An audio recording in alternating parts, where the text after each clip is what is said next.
नमस्कार लाडक्या बहिणींनो, तुमच्यासाठी एक आनंदाची बातमी समोर घेऊन आलेलो आहे आणि ती तुमच्यासाठी आनंदाची पण असू शकते किंवा काही महिलांसाठी अडचणी पण असू शकते. पण ती माहिती जाणून घेण्यासाठी मला तुमची एक लाईक खूप महत्त्वाची आहे आणि एक सबस्क्राईब पण खूप महत्त्वाची आहे. तर मित्रांनो, एक लाईक नक्की करा आणि एक सबस्क्राईब पण करा, कारण तुमचे एक लाईक आणि सबस्क्राईब माझं आयुष्य बदलू शकते. तर चला जाणून घेऊया नेमकं काय आहे माझी लाडकी बहीण योजनेची माहिती. तर राज्य सरकारचे मुख्यमंत्री माझी लाडकी बहीण योजनेची ही महिला आर्थिकदृष्ट्या सक्षम करण्यासाठी राबवली जाणारी एक महत्त्वाची योजना आहे. या योजनेच्या माध्यमातून महिलांना थेट आर्थिक मदत दिली जाते, जेणेकरून त्यांच्या दैनंदिन गरजांमध्ये थोडासा का होईना दिलासा मिळावा.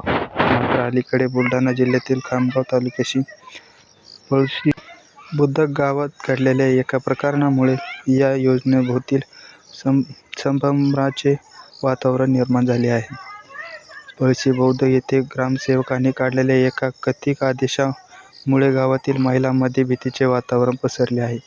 बचत गटामध्ये सहभागी न झालेल्या लाडक्या बहिणी योजनेचा लाभ मिळणार नाही असा इशारा ग्रामसेवकांकडून सांगण्यात आलेला आहे. तर हा प्रकार समोर आल्यानंतर गावातच नव्हे तर संपूर्ण तालुक्याचे चर्चेचा विषय ठरला आहे. तर लाडक्या बहिणींनो, लवकरात लवकर तुम्हीही या संकटातून बाहेर निघू शकता. त्यासाठी लवकरात लवकर तुमची KYC पूर्ण करून घ्या आणि लवकरात लवकर पुढचा हप्ता तुमच्या बँक खात्यामध्ये जमा होईल.